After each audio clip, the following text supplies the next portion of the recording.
एका घरात मोठ्या आणि धाकट्या जावांमध्ये एका छोट्या गोष्टीवरून खूप मोठं भांडण झालं।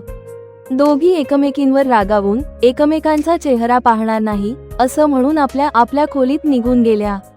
थोड्या वेळाने मोठीच्या खोलीच्या दारावर टकटक झाली। मोठी रागाने ओरडली, कोण आहे? बाहेरून आवाज आला, ताई मी आहे। रागाने दरवाजा उघडताच मोठी म्हणाली, आता इथे का आलीस? मोठ्या शपथा घेऊन गेलीस ना? धाकटी नजरेत लज्जा आणत म्हणाली, हो ताई, खरंच खूप राग आला होता। पण मग आईची एक गोष्ट आठवली। ती म्हणायची, राग आला की समोरच्या माणसाच्या चांगल्या गोष्टी आठव, सगळा राग निघून जाईल।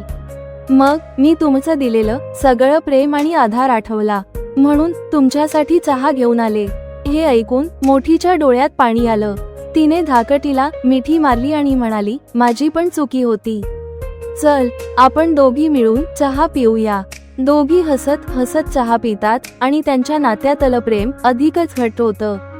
या गोष्टीतून आपल्याला शिकायला मिळतं, कधी कधी रागाच्या क्षणी थोडं थांबून विचार केला तर नात्यांतलं प्रेम आणि आपुलकी जपता येते।